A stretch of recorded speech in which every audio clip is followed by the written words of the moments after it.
यहाँ पे मैं आपको दिखा रही हूँ ये चिल्तन प्योर की ये खशखाश है और सबसे अच्छी बात है ये एयरटाइट जार में और साफ़ सुथरी है, कोई इसके अंदर ज़्यादा कचरा मट्टी कुछ भी नहीं है। तो ये मैंने भिगो के रख दी थी, तो मैंने सोचा मैं आपको दिखा देती हूँ ये खशखाश। अगर आपको मंगानी है चिल्तन प्योर की तो आप मंगवा सकते हैं।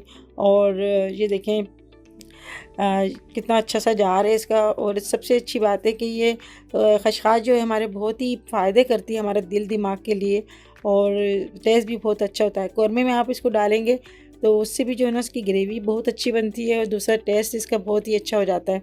अच्छा, इसका लिंक मैं आपको दे दूँगी, अगर आपको मंगाना है तो आप मंगवा सकते हैं। 10 शबाना लिख के आप मंगवाएंगे तो 10% डिस्काउंट भी आपको मिल जाएगा। तो ये ऑनलाइन ही जो है ना इनकी सारी चीज़ें आपको घर बैठे मिल जाती हैं। तो ये तो मेरे पास काफ़ी दिनों से जो है ना रखी हुई है, और बस ये थोड़ी सी जो है ना यूज़ होती है। अच्छा, जब कभी आपको खस्ता पराठे बनाने तो इसमें आप 1 चम्मच डाल सकते हैं।